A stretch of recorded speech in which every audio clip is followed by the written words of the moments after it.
ശല്യം ഇല്ലേ? ശല്യമൊന്നും ഇല്ല, കിളിയും വന്നില്ല. ഇത് എത്രത്തോളം വാഴ വെച്ചിട്ടുണ്ട്? 1000 വാഴകളും വെച്ചതാ. 1000 ആണോ? കൈയൊന്നും കണ്ടിക്കാതെ തന്നെ? കൈ കണ്ടിക്കേണ്ട കാര്യമില്ല. അപ്പൊ ഇതിന് ചെള്ളിന്റെ ശല്യമൊന്നും ഇല്ലേ? ഇല്ല, ചെള്ളിന്റെ ശല്യമൊന്നും ഇല്ല.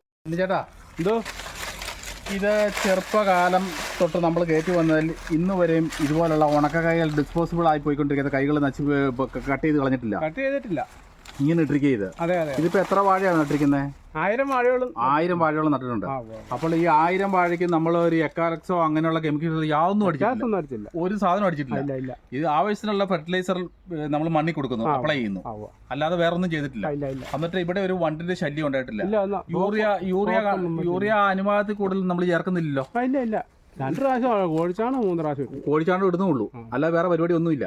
രാസവളം എന്ന് പറഞ്ഞ സംഭവം അധികം ചേർക്കാറില്ല. രാസവളം, അതായത് ഒറിജിനൽ കെമിക്കൽ ഒത്തിരി ആവശ്യമില്ല. കെമിക്കൽ യൂറിയ എന്ന് പറയുന്ന സംഭവം നമ്മൾ ചേർക്കുന്നില്ല, കെമിക്കൽ യൂറിയ.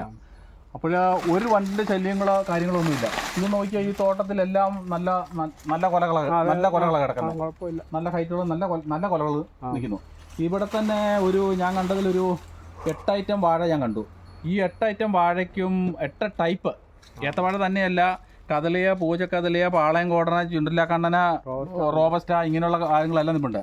ഇതിന്റെ ഒന്നിന്റെ ആ നാച്ചുറൽ ആയിട്ടല്ല, ഇതുകൊണ്ട് ഇതുപോലെ നാച്ചുറൽ ആയിട്ടല്ല നിർത്തിയിരിക്കുന്നത്. ഇപ്പൊ ഈ ഉണക്കക്കച്ചി ഞാനൊന്ന് പറിക്കിയത്, ഈ ഇങ്ങനെ വരുന്ന ഉണക്കക്കച്ചി മാത്രമല്ല, ഇങ്ങനെ വരുന്നത് മാത്രം തന്നെ പഠിച്ചു പോകുള്ളൂ. ഇതുപോലും വലിച്ചു പറിക്കുന്നില്ല. ഇങ്ങനെ ഒന്ന് പ്രസ് ചെയ്ത് ഇതിപ്പം ബലമായിട്ട് വരിക അങ്ങനെ പോലും ഇല്ല. ഈ ടോമിയേട്ടൻ മറ്റേ ഒരു വീഡിയോ ഇതിന് മുമ്പ് ചെയ്തപ്പം ടോമിയേട്ടൻ്റെ അപ്പനെ വരെ വിളിച്ചു. അത് ഈ ഇല വെട്ടാതെ ചെയ്തേനും അതിന്റെ പേരില്ല. ഇപ്പൊ അത് തെളിയിക്കുകയും ചെയ്തു. ഇനി അതിനെക്കുറിച്ച് എന്തെങ്കിലും പറയാനുണ്ടോ? അത് ഞാനിത് നേരത്തെ കണ്ട് മനസ്സിലാക്കിയതാ. ഒരു 5-8 തോട്ടം 3-4 കൊല്ലമായിട്ട് 2-3 തോട്ടം തന്നെ ഞാൻ കണ്ട് മനസ്സിലാക്കിയിട്ട് ചെയ്തവും പറഞ്ഞു, ആകെ വീടിൻ്റെ അവിടെ 3 വാഴ വെച്ചിരിക്കുന്നു പറഞ്ഞു. പക്ഷേ പുറം പാർട്ടീസ് ഇതുപോലെ 1000-2000 വാഴ ഞാനും വെച്ചിട്ടുണ്ട്. 1000 വാഴ വെച്ചിരിക്കുന്ന തോട്ടം ഞാൻ ലൈവായിട്ട് കാണിച്ചു കൊടുക്കുക ചെയ്യുന്നത്. ഞാൻ എൻ്റെ പ്രിയ സഹോദരങ്ങളെ, നിങ്ങളോട് എനിക്ക് പറഞ്ഞു തരാനുള്ള, ഞങ്ങൾ എന്ത് പറയുന്നു എന്നുള്ളതനുസരിച്ച് ചെയ്യണമെന്ന് ഞങ്ങൾ പറയാറില്ല, ഇന്നത് ചെയ്യണമെന്ന് ഞങ്ങൾ ആജ്ഞാപിക്കാറില്ല, ഞങ്ങൾ നിർബന്ധത്തില്ല. ഞങ്ങളൊരു ചാനൽ ചെയ്ത് കാണിക്കുന്നത് ഇങ്ങനെ ചെയ്തുകൊണ്ട് കുഴപ്പമില്ല. ഇതിനകത്ത് പ്രധാനമായിട്ട് എനിക്ക് തെളിയിക്കാനുള്ളത്, ഞാൻ പറയുന്ന ഒരൊറ്റ വർത്തമാനമുള്ളൂ. ഇങ്ങനെ നമ്മൾ വലിച്ചു പറിക്കുമ്പം ഈ സ്വാഭാവികമായിട്ട് കട്ട് ചെയ്യാൻ പറ്റിയല്ല ഈ ഹൈറ്റില്. അപ്പൊ ഇവിടെ നമ്മൾ വലിച്ചു കൂരും. അവിടെ നിന്ന് ഈ വരുന്ന നീരുണ്ടല്ലോ, ഈ മണ്ടയിൽ വരുന്ന അവിടെ നിൽക്കുന്നു, അത് വെള്ളവും അതിനോടൊരു നീരാ വരുന്നത്. ഈ നീരിൽ ഒരു ഹോർമോൺ ഉണ്ട് ഇതിനകത്ത്. യൂറിയയുടെ കണ്ടന്റ് കൂടുതലുള്ളിടത്താണ് ആ ഹോർമോൺ വരുന്നത്. മനുഷ്യ ശരീരത്തിൽ യൂറിയയുടെ കണ്ടന്റ് കൂടിക്കഴിഞ്ഞിട്ടുണ്ടെങ്കിൽ മൂത്രത്തിപ്പിടിപ്പ് ഉണ്ടാവുകയല്ലേ എന്ന് പറഞ്ഞ പോലെ തന്നെ ഈ വാഴ അതിലൊരു ഹോർമോൺ വരും. അതിനൊരു ഹോർമോൺ വരുന്നതിനകത്ത് ഒരു സ്മെല്ലുണ്ട്. ആ സ്മെല്ലുള്ളത് കൊണ്ടാണ് ഈ പ്രാണികൾ ആദ്യം തന്നെ വന്ന് കയറുന്നത്, അതായത് ആക്രമിക്കുന്നത്. അത് എത്രമാത്രം ഇപ്പം പറഞ്ഞ കേട്ടോ, ബെന്നിച്ചേട്ടൻ പറഞ്ഞ കേട്ടോ, എക്കാലക്സോ കാര്യങ്ങളോ ഒന്നും ഇതാ ചെയ്തിട്ടില്ല. ആവശ്യത്തിന് രാസവളം അല്ല വിട്ടുകൊടുക്കുക, കോഴിവളം മാത്രമല്ല. അതിൻ്റെ അകത്ത് ആവശ്യം കൂടി ഇതുണ്ട്, ഏത് യൂറിയ ഉണ്ട്, ഫോസ്ഫറസും ഉണ്ട്. അതുകൊണ്ട് കയറി വന്നതെന്ന് പറയുന്നുണ്ട്. രാസവള ആവശ്യത്തിൽ കൂടുതൽ യൂറിയ മണ്ണിൽ അപ്ലൈ ചെയ്ത് കഴിഞ്ഞാൽ അത് ഇതിൻ്റെ സെല്ലുകളിൽ കയറും. ഇത് ചെറിയ സെല്ലുകളാണ്, സ്മോൾ സെല്ലുകളാണ്. ആ സെല്ലുകളിൽ ചെന്നിട്ട് ഇത് ഇങ്ങിയിട്ട് ഈ എൻസൈം ഇങ്ങനെ മേടിക്കുമ്പം ഈ വണ്ടുകൾ ഇതിനകത്ത് പ്രവേശിക്കും. അവിടെ നിന്നൊരു ജെല്ലി ഉണ്ടാവും. ആ ജെല്ലിയാണ് നമ്മൾ പുറത്ത് കാണുന്ന സംഭവം. പക്ഷേ ആ ജെല്ലി ഉണ്ടായി വരുന്ന സമയത്ത് ഈ പേസ്റ്റ് പോലെ ഒരു ജെല്ലി ഉണ്ടാകുന്നു, ഒലിച്ചിറങ്ങും. അപ്പോൾ അതിൻ്റെ അകത്ത് സ്വാഭാവികമായിട്ട് വിരിഞ്ഞ് കുഞ്ഞുങ്ങളായിട്ട് കാണാം. ആ കുഞ്ഞുങ്ങളുടെ ബീജം വരെയും ഇതുപോലുള്ള വിത്തുകളിൽ വരും. ഈ വിത്തുകളിൽ വന്നു കഴിഞ്ഞിട്ടുണ്ടെങ്കിൽ ഇതിനെ പ്രതിരോധിച്ചാണ് നിൽക്കുന്നത്. ഈ തള്ളയുടെ ഗുണം കുഞ്ഞുങ്ങൾക്ക് ഉണ്ടാകുമല്ലോ, മക്കൾക്ക് ഉണ്ടാകുമല്ലോ, ഇതിനെ പ്രതി. അപ്പോൾ അടുത്ത നമ്മൾ എക്കാലക്സ് അല്ല, ഏറ്റവും കൂടിയ മരുന്ന് ഇവിടെ പ്രയോഗിക്കണം. അപ്പം മരുന്ന് കമ്പനികൾക്ക് ഉണ്ടാക്കി കൊടുക്കാനുള്ള ഒരു ടെൻഡൻസിയാണ് ഇതിനകത്ത് കാണുന്നത്. സ്വാഭാവികമായിട്ടും ഇതേവരെ, അതായത് ഈ കുഞ്ഞു വിത്തിനെ വരെ ഇതിൻ്റെ പ്രതിരോധശേഷി കയറിയിട്ടുണ്ട്. ഈ ജെല്ലി കുത്തി വെച്ച് ഉണ്ടായിരിക്കുന്നതിൻ്റെ.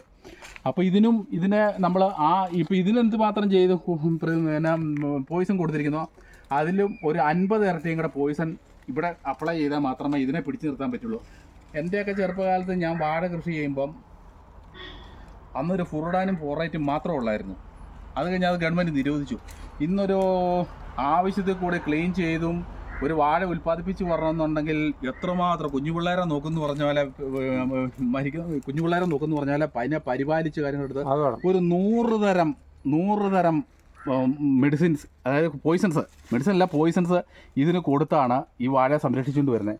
ഇതിൻ്റെ ഒന്നും ഒരാവശ്യവും ഇല്ല, ഇല്ല. ഒരാവശ്യമില്ല. നിങ്ങളുടെയൊക്കെ അനുഭവത്തിൽ അതല്ല കാണുന്നത് അതെ അതെ അതെ. അല്ലേ? ഇപ്പോൾ കണ്ടോ, ഇത് 1000 വാഴ നിൽക്കുന്നതാണ്. പിന്നെ ഇതിനകത്ത് വേറെ ഒരു ഇത് കൂടെ ഉണ്ട്. ഞാൻ കണ്ട് മനസ്സിലാക്കിയതിൽ ഈ പള്ള നിപ്പില്ല, ഇത് ഒരു വേറെ സൈഡിലോട്ട് കഴിയുന്നിടത്ത് മിറ്റം പോലെ വൃത്തിയാക്കി ക്ലിയർ ആക്കിയിടും. ഇതേ സമയം നമുക്ക് മൃഗത്തിന് ആണ്ട നിൽക്കുന്നു, പോത്ത് നിൽക്കുന്നു. ആ പോത്തിനെ നോക്ക്, അതിൻ്റെ രോമം, അതിന് രോമമുണ്ട്, അതിൻ്റെ പുതപ്പ. നമ്മൾ ഡ്രസ്സ് ധരിക്കുന്നു എന്ന് പറഞ്ഞാൽ പ്രകൃതി കൊടുത്തിരിക്കുന്ന ഏറ്റവും വലിയൊരു പുതപ്പാണ്, മണ്ണിനെ കവർ ചെയ്ത് പുതപ്പാണ് ഏത് ഈ പള്ള. ഈ പള്ളക്കകത്ത് ഇതിനകത്തെല്ലാം ഇവിടെ പാണൽ നിൽപ്പുണ്ടോ ചേട്ടാ? ഉണ്ടല്ലോ, പാണലുണ്ട്, ഉണ്ട്, ഇഷ്ടം പോലെ ഉണ്ട്. അപ്പോൾ പാണൽ എന്നാണെന്നറിയോ സംഭവം എന്നറിയോ? ഏറ്റവും വലിയ പ്രതിരോധശേഷിയുള്ള രോഗനിവാരണയാണ് പാണൽ. അത് കൃഷി വകുപ്പ് തന്നെ പഠിപ്പിക്കുന്നുണ്ട്. ചാണകത്തിൻ്റെ അകത്ത് ഈ കൊമ്പഞ്ചെല്ലി ഉണ്ടാകുകയല്ലേ, കറുത്തവണ്ട്, അത് ചാണകത്തിൽ പുഴുന്ന് നമ്മൾ പറയും, ഇഷ്ടം പോലെ ഉണ്ടാകും. അതിൻ്റെ അകത്ത് പാണൽ വെട്ടിയിട്ട് കഴിഞ്ഞിട്ടാൽ അതിൻ്റെ സ്മെല്ലും അത് ചെന്ന് കഴിയുമ്പോൾ അതിൻ്റെ അകത്തെ ഈ ജെല്ലി മുട്ട വിരിഞ്ഞുണ്ടാകുന്ന ശക്തി ഇല്ലെന്നായി പോവുക. അപ്പോൾ അവിടെ നിസ്സാര ഒരു പാണൽ ചെടിക്ക് അത് ചെയ്യാന്നുണ്ടെങ്കിൽ ഇതുപോലെ തോട്ടം ക്ലീൻ ചെയ്യാതെ, എന്ന് വെച്ചാൽ ഭയങ്കര കാട് പിടിച്ചിടണമെന്നല്ല അർത്ഥം, ചെറിയ വലിയ നിർത്തുമ്പം ഇങ്ങനെയുള്ള കുറ്റിച്ചെടികൾ നിൽക്കുമ്പോൾ നമ്മൾ വെട്ടി നശിപ്പിക്കുക, അതിൽ പ്രതിരോധശേഷി ഇതിനകത്ത് കിട്ടുന്നുണ്ട്.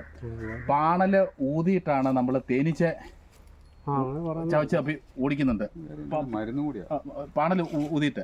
എന്ന് പറഞ്ഞാൽ പല ചെടികൾ ഒരു മരുന്ന്, ഇഞ്ചി പുകയിടുമ്പോൾ ഇഞ്ചി പുക ഇടുമ്പോൾ പാണൽ എന്ന്, അതൊക്കെ കാരണവന്മാർ കണ്ടുപിടിച്ചിരിക്കുന്നതാണ്. വീഡിയോ ഇഷ്ടപ്പെട്ട ലൈക്ക് അടിക്കുകയും നിങ്ങളുടെ അഭിപ്രായങ്ങളും നിർദ്ദേശങ്ങളും കമൻറ്റായി താഴെ രേഖപ്പെടുത്തുകയും ചെയ്യുമല്ലോ.